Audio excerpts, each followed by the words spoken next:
Bonjour à tous. Bonjour chers apprenants, chers parents. Aujourd'hui, nous allons parler du projet annuel, du projet scolaire pédagogique de nos enfants, de nos apprenants. Pour un élève en classe intermédiaire, l'objectif global de son projet est le passage en classe supérieure. Et pour un élève en classe d'examen, l'objectif global est la réussite à son examen. Dans tous les cas, la première réussite d'un élève pour une année scolaire est d'avoir sa moyenne annuelle. Après, on viendra ajouter les examens pour les élèves en classe d'examen. Alors, comme tout projet, l'objectif global, qui est l'obtention de la moyenne annuelle, peut être décomposé en 3 objectifs spécifiques. Le premier, c'est-à-dire avoir la moyenne du premier trimestre. Ensuite, avoir la moyenne du second trimestre. Et enfin, avoir la moyenne du troisième trimestre. Pour chacun des trimestres, l'objectif spécifique est décomposé comme suit. Avoir la moyenne en mathématiques, avoir la moyenne en physique, avoir la moyenne en SVT, avoir la moyenne en français, avoir la moyenne en anglais, avoir la moyenne en musique, avoir la moyenne en arts plastiques, ou tout simplement avoir la moyenne dans chacune des matières en fin de trimestre. Pour cela, les élèves doivent mener des activités.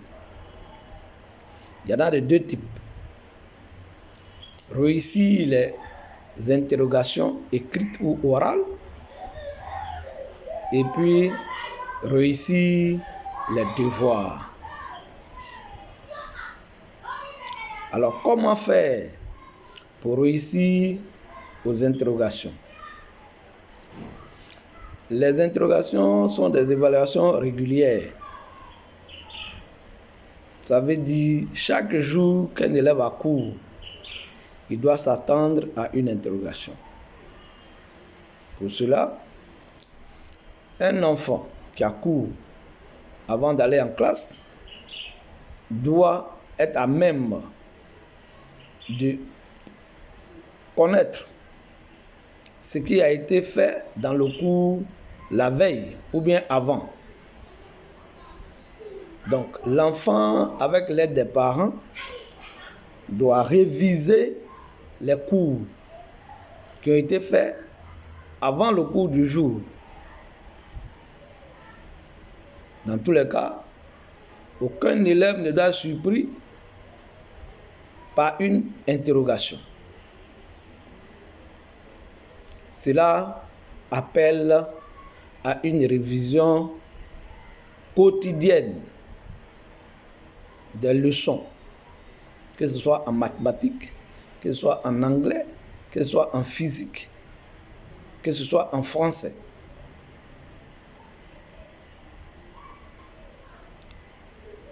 Deuxième activité, c'est réussir aux devoirs. Les devoirs sont périodiques, annoncés et programmés par le professeur. Pour les réussir, les élèves doivent faire 3 types d'organisation, 3 dispositions. Avant le devoir, il faut avoir le programme sur lequel porte le devoir, demander au professeur et l'obtenir. Ensuite, réviser les leçons concernant ces programmes. Réviser les interrogations qui ont été faites dessus. Réviser les exercices concernant ces leçons.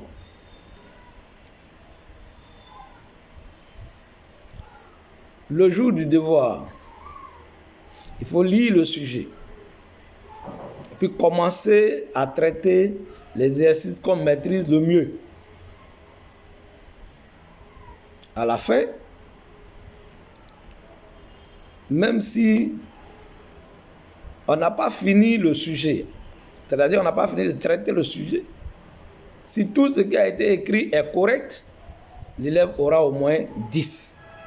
Donc l'élève a 1 heure ou 2 heures ou 4 heures en fonction de la durée de l'épreuve pour avoir au moins 10. Donc il n'y a pas lieu de se presser, mais il faut plutôt réussir ce qui est écrit. Pendant la composition, il faut éviter de copier ce que font les amis, les voisins, parce que rien ne dit que ce qu'ils font est correct. Il faut éviter de passer ce que vous avez écrit à vos amis pour éviter des zéros collectifs pour tricherie.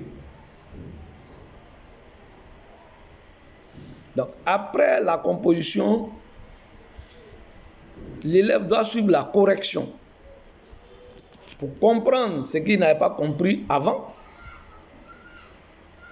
et préparer ainsi les prochains devoirs.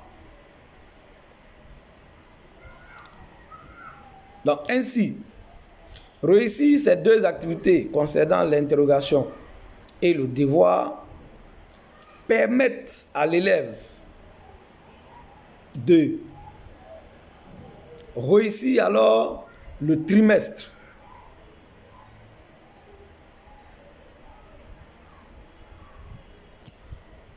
L'objectif spécifique du trimestre étant composé des matières qui composent, je veux dire, la classe. Réussir donc le trimestre, c'est réussir dans chacune des matières. Alors là, nous voyons que réussir notre objectif annuel, c'est-à-dire réussir les 3 trimestres, ça voudrait dire alors que les parents et les élèves doivent avoir une organisation rigoureuse. Et les parents ont un grand rôle à jouer pour cette réussite. Veillez à ce que les enfants révisent régulièrement les leçons pour réussir aux interrogations.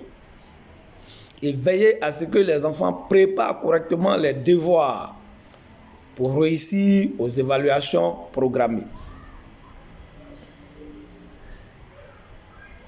En définitive, l'évaluation de l'élève évalue aussi les parents. Parce que c'est l'organisation de la famille autour des enfants qui est ainsi évaluée. Donc la réussite d'un enfant est aussi la réussite de la famille, la réussite de l'organisation en famille. L'échec d'un enfant est aussi l'échec de la famille. Pour ce qui est des claques d'examen, un enfant qui a réussi le premier trimestre, qui a réussi le deuxième trimestre, qui a réussi le troisième trimestre, il ne lui reste que la révision de ce qu'il a déjà compris pour réussir à son examen. Traiter les devoirs déjà vus en classe, parce que le professeur, il suit un programme qui est conforme à l'examen, avant d'aller compléter avec les anciens sujets et peut-être des exercices d'anal.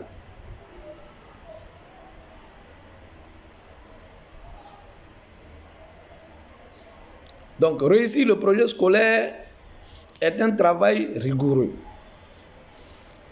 que nous devons suivre avec nos enfants. Il faut que chaque parent alors s'engage à suivre rigoureusement son enfant.